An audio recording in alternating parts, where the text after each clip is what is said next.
Nosso boa noite a todos. Nesta noite, a nossa reflexão, nosso estudo, tem como tema a importância do corpo físico. Nós que somos espíritas e, consequentemente, também espiritualistas, nós estamos sempre atentos a essa questão do que eu sou e o que é o corpo físico. É muito importante. Então, para a gente iniciar a nossa reflexão, nós vamos citar aqui uma passagem de Paulo em 1 Coríntios, capítulo 12, versículo 27. Uma passagem assim bastante conhecida de todos nós, do mundo cristão, quando ele diz: ora, vós sois o corpo de Cristo. E em várias outras oportunidades também ele sempre está dizendo essa questão, né? Já não sou eu mais que vivo, mas é o Cristo que vive em mim. Então essas citações nos remetem a uma reflexão. Ora, vós sois o corpo de Cristo. Primeiramente, a gente precisa fazer uma reflexão a respeito dessa palavra Cristo, que de uma maneira geral ela é muito confundida com o homem Jesus, o homem de Nazaré, porque ele foi cognominado por Cristo, o Cristo, Jesus Cristo. Tanto é que todo mundo cristão se refere a Jesus como Jesus Cristo. E muitas vezes não se fala nem Jesus, fala o Cristo diretamente. Nós temos inclusive isso na própria literatura espírita, né? As mensagens do Espírito Emmanuel, eles se referem muito ao Cristo. Então a gente precisa entender essa questão, porque se nós ficarmos entendendo só desta forma, a gente é levado a crer que Cristo é exclusividade apenas daquele homem de Nazaré, o homem Jesus. Mas o que Paulo, que viveu antes do homem Jesus Cristo, as suas cartas, as suas epístolas, elas são anteriores àquilo que ficou estabelecido como cristianismo. São anteriores aos evangelhos canônicos que constam do Novo Testamento. Isso é fato comum entre todos os historiadores e os pesquisadores. Eles são unânimes em dizer isso. Inclusive, o livro do nosso professor Roberto, né, que é o livro O Cristo, de Paulo de Tarso, em que nós estudamos também os historiadores, né, que se fala muito do Cristo dos pagãos. Os pagãos anteriores a Jesus já falavam do Cristo. Então, aí fica claro que Cristo não é uma exclusividade do homem Jesus, também com ele, mas fica explícito aí, claro, que Cristo se refere à presença divina em todo o ser humano indistintamente, em toda a humanidade. Aquilo que Jesus se refere como o reino de Deus está dentro de nós, é esta presença, esta consciência universal, essa consciência maior, em que todos nós, né, somos, vamos dizer assim, fagulhas, somos expansões dessa consciência maior do universo, e consciência essa que nós damos o nome de Deus, seja qual for a maneira pela qual nós entendamos o que seja Deus, nós damos o nome de Deus. E cada religião, cada cultura, cada civilização, cada época, e individualmente cada um de nós projetamos uma imagem de Deus em nossas mentes, né, de acordo com aquilo que adquirimos, de acordo com a nossa maturidade, com a nossa cultura. De acordo com o inconsciente coletivo da humanidade, a gente sempre entende que Deus é algo externo, que é um ser, tanto é que se refere a Ele, ao Senhor, como se fosse um homem que estivesse lá no cosmos, dirigindo toda a humanidade. Essa é a ideia que a maioria da humanidade entende. Muitos de nós ainda trazemos isso gravado em nossas mentes, de uma forma atávica, através das reencarnações sucessivas.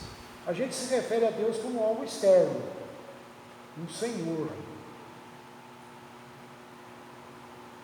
Com o passar do tempo, com o nosso amadurecimento, com muitos estudos, muitas reflexões, a gente passa a entender que Deus, isso que nós chamamos de Deus, porque a primeira questão do livro dos Espíritos não pergunta quem é Deus, mas pergunta o que é Deus. Não é quem, não personifica, é o que é esse algo desconhecido, o que é Deus. Então, essa ideia de Deus ela é uma construção ao longo dos anos, dos séculos, dos milênios, nas ideias dos seres humanos. Então, Paulo aqui, ele se refere a nosso corpo físico, porque a gente vai falar um pouquinho aqui da importância do nosso corpo físico. Quando Paulo diz assim, ora, vós sois o corpo de Cristo. Então, o nosso corpo físico, ele é o habitáculo do Cristo. Esse Cristo universal, que não é prerrogativa, não é prioridade dessa ou daquela religião ou de algum ser humano. É de todos, com certeza é de todos. O que diferencia é o grau de maturidade, de entendimento das pessoas, não é? De entender esse Cristo. Porque esse desenvolvimento do reino de Deus que Jesus se referia está dentro de vós, né? Jesus dizia, vós sois luzes, brilhe a vossa luz. Ele está dizendo que é você que tem que brilhar essa luz. Esse Cristo que está em nós, ele está em potencial em todos nós, como semente, não é? Jesus dizia, o reino de Deus é semelhante a uma semente que está dentro de vós, a um grão de mostarda, a uma pérola escondida, que muitas vezes nós não entendemos, nós ainda não captamos a mensagem evangélica. E é bem claro, os evangelhos canônicos que estão no Novo Testamento são bastante explícitos, dizendo para nós, o reino de Deus está dentro de vós, vós sois luzes, vós podeis fazer tudo o que faço, dizia Jesus, e até muito mais, brilhe a vossa luz. Quer dizer, está entregando em nossas mãos a responsabilidade pela nossa construção espiritual, pelo desenvolvimento desse Cristo em nós. O homem Jesus, o homem de Nazaré, certamente já tinha esse Cristo também, já desenvolvido, já era um homem muito à frente do seu tempo, já era um sábio à frente do seu tempo, porque os espíritos crescem, evoluem. Então ele não era assim simplesmente um ser privilegiado, separado, diferenciado da humanidade, não. Ele era um homem igualzinho a todos nós, que fez a sua trajetória evolutiva como todos nós. Chegou à posição de luminescência espiritual por méritos próprios. E deixou um recado para que cada um de nós pudéssemos fazer essa caminhada. Não é? Ele deixou um roteiro de autoeducação, porque ele foi um educador emérito. Com os seus exemplos, com as suas palavras, ele foi um educador emérito, que deixou para nós um caminho traçado, para que nós também conseguíssemos desenvolver em nossa intimidade esse reino de Deus. Então, Cristo, é importante que se entenda isso. Cristo somos todos nós. Somos Cristos em desenvolvimento. Isso tem que ficar bastante claro para todos nós. Então, a gente tem que aprender a fazer essa diferenciação. Ora, em Espiritismo, a gente tem falado muito aqui, repetido várias vezes e muitas vezes, até batido na mesma tecla, porque é fundamental é básico nós entendermos que nós não somos o corpo físico. Isso é claro.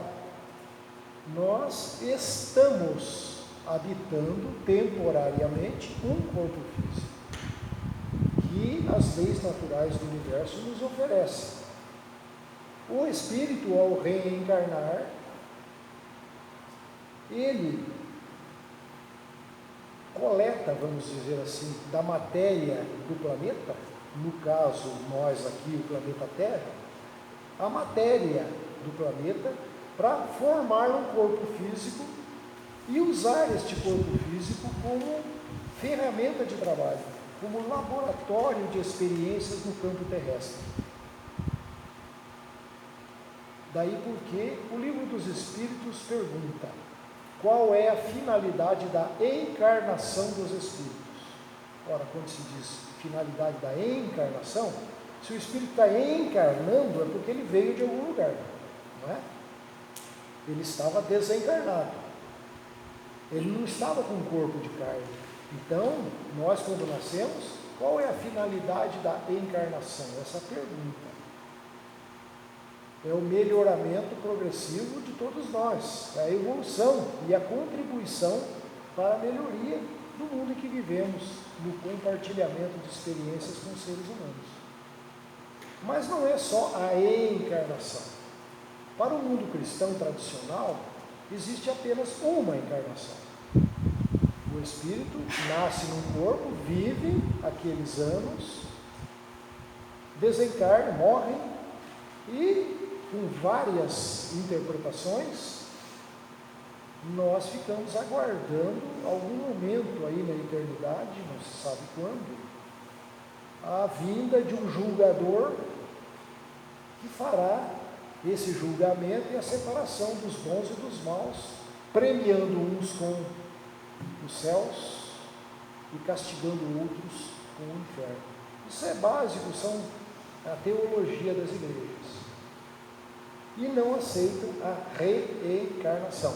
É outro ponto fundamental e básico no Espiritismo, que a gente tem dito muito. Então, a primeira pergunta foi: qual a finalidade da encarnação? Mas nós temos as reencarnações, quer dizer, voltar à carne tantas e quantas vezes forem necessárias para a evolução do espírito. Não tem um número de reencarnações, isso é variável ao infinito para cada espírito. Nós viemos reencarnando aos milhares de anos. O ser consciente, quando nós dizemos nós viemos reencarnando, é este ser consciente, que é o espírito imortal. Essa presença chamada Christos, que vai se desenvolvendo ao longo das reencarnações, vai crescendo ao longo das experiências. Então, o que é o nosso corpo físico? Lá na Bíblia diz que, principalmente quando tem esse discurso aí, quando as pessoas falecem, nós dizemos desencarnam, então vem lá o padre, o pastor fazer uma oração e tal, e tem aquela passagem da Bíblia lá que diz que nós éramos pó e ao pó voltaremos. Não é? Não é bem isso aí que está escrito lá na Bíblia? Ora, olhando isso aí cientificamente, o nosso corpo físico é bem verdade, que é isso aí mesmo. É bem verdade. Nós que estudamos, né, passamos pelas escolas, aí todos nós conhecemos a tabela periódica dos elementos, né? Lá tem todos os elementos. E acho que o Marcos compartilhou essa semana, né, a composição química, biológica de um corpo físico, né? Então, assim, a grosso modo, a gente poderia dizer que um corpo biológico, esse corpo físico nosso, é um conglomerado atômico. A gente vem falando isso há muito tempo, né? Um conglomerado atômico, ele é feito de átomos. E a gente sabe que átomo hoje não é a menor partícula, né? Um átomo, ele é subdividido em muitas outras partículas subatômicas. Então, o nosso corpo físico, ele é composto de oxigênio, depois tem as percentagens aqui que não vem ao caso, Mas oxigênio, hidrogênio, carbono, nitrogênio, cálcio, fósforo, potássio, enxofre, sódio, magnésio, ferro e outras em quantidades menores, como manganês, cobalto, iodo, flúor, cobre, alumínio, níquel, bromo, zinco, silício. E vai por aí afora. Quando a gente está com deficiência, né, a gente compra na farmácia um complexo vitamínico e minerais, né? A gente toma aquele complexo para repor esses elementos aqui que está faltando no nosso corpo físico. Então veja bem, o que é o nosso corpo físico? É uma máquina biológica, constituída dos elementos que tem lá na tabela periódica dos elementos. O que é aquilo lá? É a Terra, é o planeta Terra aquilo lá. É o que tem no planeta Terra. E de onde é composto o nosso corpo físico a partir da vamos dizer assim, da gestação, quando é composto, né? Aí vai sendo composto, né? O feto ali vai sendo composto, até que aquele corpinho vem à luz. No parto ele vem à luz. E ele vai viver uma vida muito variável aí. E ele vai também desencarnar por variados fatores, né? Tem espíritos aí que desencarnam novinho, né? Outros velhinhos, e de diversas maneiras. E aí o que vai ser feito daquele corpo que parou de funcionar? Ele vai fazer o processo reverso, ele vai se decompor. E todos aqueles elementos que constituíram vão ser decompostos e vão formar novos corpos na natureza. Não é? Então, como grande parte do nosso corpo é água, no nosso cérebro, grande parte do nosso cérebro é água. Isso, a água é volátil, ela vai, né? E esses elementos aqui vão ser reciclados na natureza. Isso aí é a lei de Lavoisier, não é? Na natureza nada se cria, nada se perde, tudo se transforma, não é? E lá no Dolmen de Allan Kardec está escrito ali: nascer, morrer, renascer ainda e progredir sempre. Tal é a lei. Isso é lei biológica. Está escrito lá, isso aí, não é? Então, o que é o nosso corpo físico? É o corpo de Cristo, quer dizer, onde a presença divina, né, a consciência que somos todos nós, somos uma consciência. Quando a gente se refere ao eu sou, não sou o corpo. Eu sou minha própria consciência, né, que comando o meu corpo físico pelas minhas vontades. Eu sou o corpo físico. E através do corpo físico eu ajo, eu trabalho no mundo físico, no relacionamento, no trabalho profissional.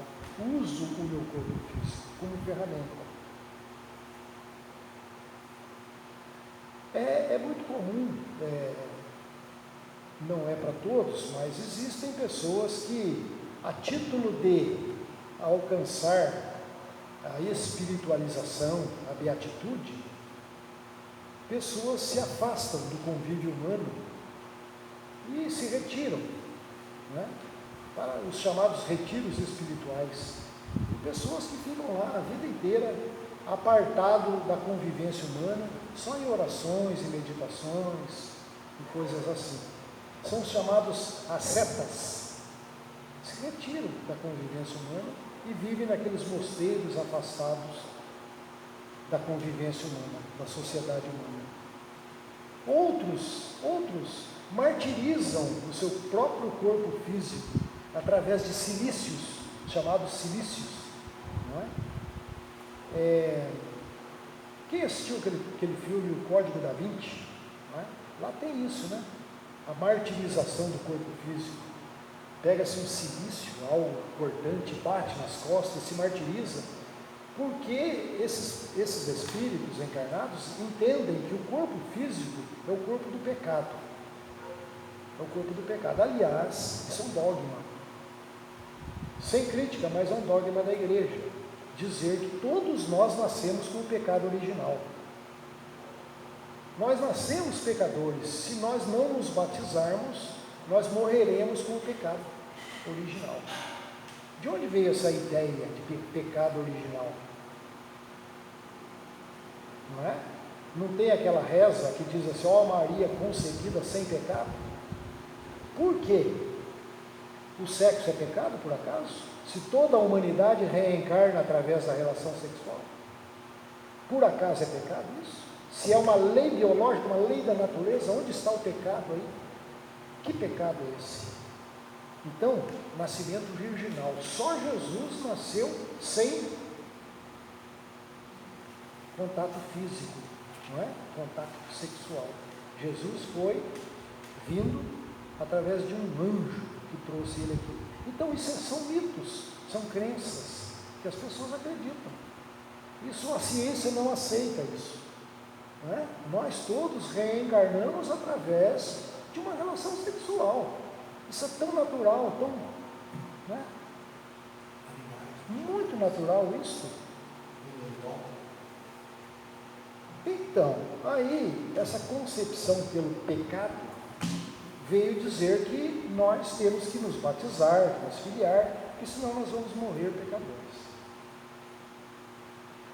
Ora, nós estamos na reencarnação, mais uma vez, a gente sempre fala isso aqui, não é a primeira vez, e não será a última, nós estamos aqui. É como nós somos alunos, né, frequentando os diversos anos, desde o primário, né, até chegar à faculdade, ao pós-doutorado, nós vamos fazendo anos letivos e vamos agregando conhecimentos e experiências na vida. Isso é muito importante. Não é? Aquilo que a gente não conseguiu nesta reencarnação, é claro, o espírito desencarna, volta para a espiritualidade, o espírito se reprograma porque ele tem as suas necessidades evolutivas, tem o seu livre-arbítrio para escolher o que quer, né? E cada um a seu tempo, porque também não tem um tempo pré-determinado, cada um a seu tempo, conforme a necessidade e a vontade de cada espírito, volta para a reencarnação e cumpre aqui mais alguns anos para melhorar. E aí então, o que nós estamos falando hoje, a importância do corpo físico? Muito embora grande parte da humanidade ainda não tem essa consciência de espiritualidade, não tem essa visão a longo prazo. Tanto é que inverte-se os fatores, não é? O ser humano ele se julga, em primeiro lugar, como um corpo físico. Eu sou um corpo físico que, eventualmente, eu tenho uma alma. As religiões disseram que eu tenho uma alma, a minha alma. E as pessoas perguntam-se a si mesmas, né? Quando eu morrer, o que será da minha alma? Veja que está invertido aí a ordem dos fatores. Porque o ser humano se imagina como um corpo físico. Essa é uma ideia materialista. A grande parte da humanidade ainda não tem essa consciência, que é bem o inverso. Eu sou o espírito que tenho que cuidar e zelar do meu corpo físico. Eu tenho que cuidar. Embora o corpo não seja eu, mas eu tenho que zelar por ele, porque é através dele que eu vou evoluir, que eu vou amadurecer. Ele é a ferramenta de relacionamento na sociedade, na constituição da família biológica, e na família biológica reencarnam outros espíritos que têm compromissos conosco, compromissos evolutivos, de também, não só de ajuda mútua para construir um futuro melhor, mas também para aparar as arestas, resolver situações mal resolvidas do passado, onde os espíritos se digladiaram, se ofenderam, se magoaram. Então a reencarnação dá uma oportunidade para esses espíritos recomeçarem, fazer de novo a tarefa que foi mal feita. Daí porque não existe premiações nem castigos diante da lei de Deus. Existe sim o mérito. É o mérito de cada espírito, é a conquista de cada espírito. Errar é possível, é permitido. Errar na vida está implícito na lei do universo. Nós erramos sim, e não é pecado. Não tem pecado, nós temos livre-arbítrio para escolhermos o que quisermos na nossa vida. Pode errar à vontade. Assumamos as responsabilidades pelos nossos erros. Enquanto a gente não cai em si e não entende que somos responsáveis por nós, somos responsáveis pela nossa felicidade, pelo nosso céu, entre aspas, pelo nosso inferno, entre aspas, que céu e inferno não são lugares definidos. Céu e inferno é uma alegoria que remete às profundezas do nosso íntimo, da nossa consciência. Estar em paz com a consciência é estar no céu, tanto faz encarnado como desencarnado. Ninguém precisa morrer para ir para o céu ou para o inferno. É no cotidiano da vida, estando encarnado ou desencarnado, não importa. Nós criamos na nossa intimidade o nosso céu e o nosso inferno também, não é? Porque isso depende da nossa atitude perante a vida, da busca da educação. Então nós temos que zelar pelo corpo. Ora, na face da terra existem tantas viciações de toda ordem. Quantos espíritos estão encarnados na terra que põem a perder a oportunidade de evoluir, por maltratar o corpo físico? Muitos deliberadamente maltratam o corpo físico. Grande parte maltratam o seu corpo físico inconscientemente, por não conhecer, por ser ainda ignorantes quanto a essas questões de espiritualidade. Maltratam o corpo físico. Espíritos que estão reencarnados e que vivem uma vida totalmente chafurdada na materialidade, nos vícios, nos desregramentos de toda ordem, através dos vícios químicos, de bebidas, de drogas, de tantas coisas, de mau gerenciamento da sua vida, de má alimentação. E o que é pior, quantos espíritos se desequilibram psicologicamente na vida também. Quantos espíritos ainda se encaminham na vida através de brigas, de intrigas, de ódios, de ressentimentos, de mágoas. E isso é pior, porque isso aí, além de causar a doença do corpo físico, porque a grande maioria das doenças dos nossos corpos físicos tem origem nos desequilíbrios da mente, nos desequilíbrios psicoemocionais. As nossas células todas do nosso corpo físico, elas percebem, elas têm memória, elas estão sujeitas ao ambiente psíquico nosso. Por isso que nós temos que zelar pelo nosso ambiente psíquico, pelo nosso equilíbrio psicoemocional. E como é que nós vamos fazer isso? Se nós temos que zelar pelo nosso corpo físico através da boa alimentação, a alimentação saudável, cuidar do nosso corpo, e não ingerir drogas e coisas que afetam o corpo, também nós temos que alimentar e zelar o nosso mundo psicológico, através da busca do conhecimento, da busca da iluminação. Entender o que é o processo do corpo físico, a ligação do espírito com o corpo físico, porque uma mente sã produz um corpo são. Isso já é bastante conhecido.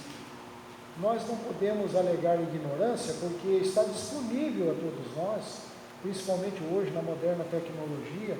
Se nós quisermos, nós podemos buscar conhecimentos elevados em toda a área, todas as áreas do conhecimento humano.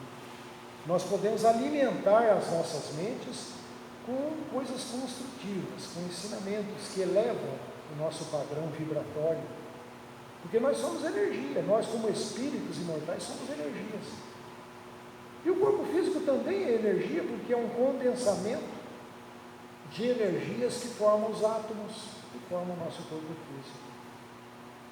Então, nós temos que elevar os nossos padrões vibratórios. Tudo no universo são vibrações energéticas, são frequências energéticas.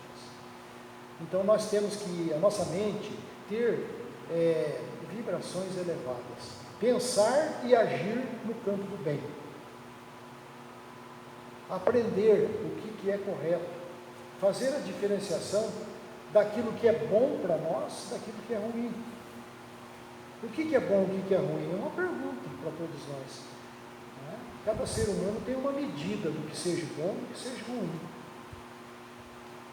Allan Kardec nos ensinou que tudo nós devemos passar pelo crivo da razão, analisar tudo pelo crivo racional.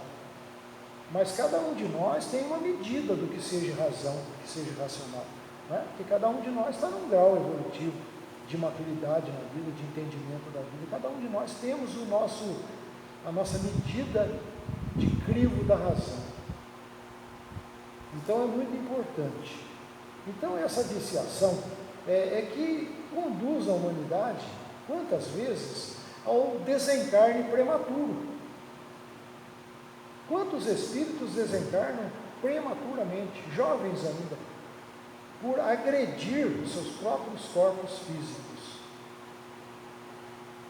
E quantos outros, por desequilíbrios psicoemocionais, suicidam-se? E não somente o suicídio direto, e quantos se suicidam indiretamente, matando-se a pouco e pouco pelas viciações de toda ordem. Desequilibram, perdem a oportunidade de progredir, né? Perdem a oportunidade da reencarnação,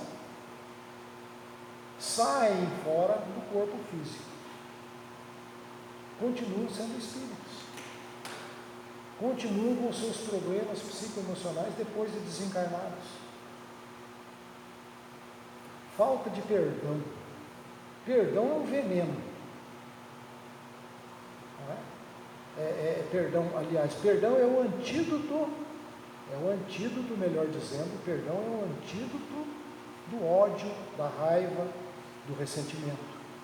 Então, diz Emmanuel numa de suas lições que o perdão é um remédio santo para combater justamente isso que a gente carrega. Ao desencarnar, nós podemos levar conosco essas situações mal resolvidas enquanto encarnados. Podemos levar essas mágoas, esses ressentimentos.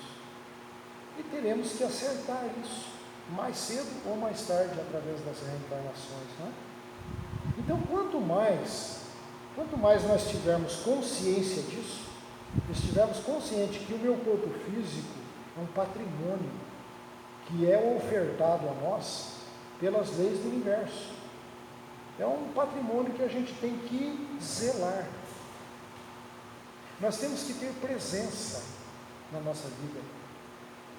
Temos que ter consciência do momento presente. O que é que nós estamos fazendo? Temos que ter foco naquilo que estamos fazendo. Que estamos no corpo e temos que trabalhar com ele. É citado nos estudos que fazemos uma comparação. Você tem uma casa, você mora na casa, você zela pela tua casa. A tua casa está sempre bem cuidada, bem limpinha, livre de influências externas, não é? Mas se nós ausentarmos da casa, se nós ficarmos fora e abandonarmos a casa, o que acontece? Não é? Os ladrões assaltam, as traças corroem, os bichos entram, a poluição toma conta, as teias de aranha, não é verdade? Então, a mesma coisa acontece com o nosso corpo físico. Ela é a casa do Cristo. O Cristo somos nós. O Cristo consciência. Estamos habitando esta casa e temos que cuidar dela, assim como cuidamos da nossa casa física. Porque se a gente não cuidar da casa, os intrusos virão. Aí tem os intrusos físicos e os espirituais, os psicoemocionais.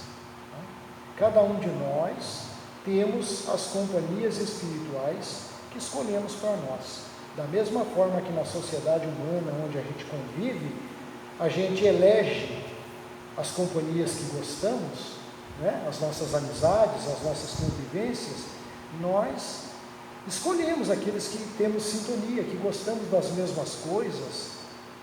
Da mesma forma, os nossos pensamentos e as nossas atitudes também atraem para junto de nós desencarnados, consciências desencarnadas, que nós chamamos de espíritos, não é? De almas as almas dos homens que desencarnaram, participam conosco através das frequências, das similitudes de pensamento, né?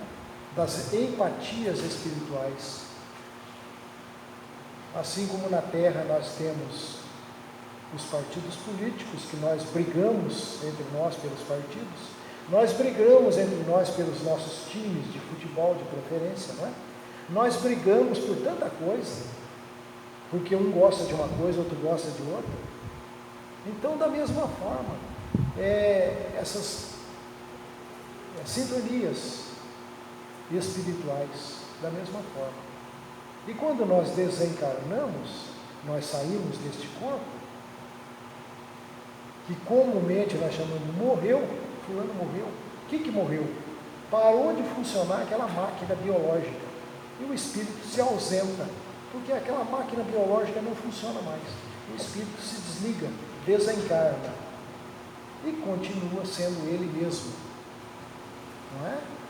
Com os seus saberes, com os seus defeitos, com as suas idiosincrasias, com as suas manias e com aquilo de bom que conquistou também, não é?